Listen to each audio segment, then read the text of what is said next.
Karimnagar parade ground లో తెలంగాణ ఆవిర్భావ దినోత్సవ వేడుకలు ఘనంగా జరిగాయి. వేడుకల్లో పాల్గొన్న మంత్రి అడ్లూరి లక్ష్మణ్ కుమార్ జాతీయ జెండాను ఆవిష్కరించారు. ప్రజాపాలనలో భాగంగా రాష్ట్రంలో 6 గ్యారంటీలు అమలు చేస్తున్నామని అన్నారు. రాష్ట్రంతో పాటు కరీంనగర్ జిల్లాను అన్ని రంగాల్లో అభివృద్ధి చేసేందుకు ప్రభుత్వం కట్టుబడి ఉందని ఆయన స్పష్టం చేశారు. తెలంగాణ రాష్ట్ర ఆవిర్భావ దినోత్సవ వేళ మన జిల్లా సమగ్రాభివృద్ధి కోసం ప్రభుత్వం చేపట్టిన సంక్షేమ వివిధ అభివృద్ధి కార్యక్రమాలు ప్రగతిని నిర్మించడం నా బాధ్యతగా భావిస్తున్నాను. ప్రజాపాలన ప్రగతి ప్రణాళికలో ప్రజల భాగస్వామ్యంతో అభివృద్ధిని ప్రతి ఇంటికి చేరవేయాలని లక్ష్యంతో రాష్ట్ర ప్రభుత్వం ప్రజాపాలన ప్రగతి ప్రణాళిక పేరుతో 99 రోజుల కార్యాచరణ పరిష్కారంగా అమలు చేస్తుంది.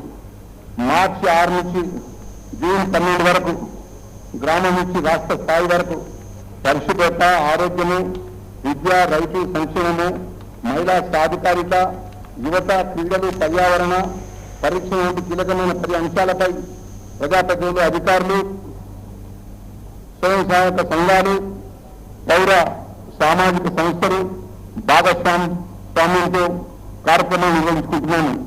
ప్రజల సమస్యల పరిష్కారం, ప్రభుత్వ పరాలు ప్రతి కుటుంబానికి చేరవేయడం, అభివృద్ధిలో ప్రజలను భాగస్వామ్యం చేయడం ఈ కార్యక్రమ ప్రధాన లక్ష్యం.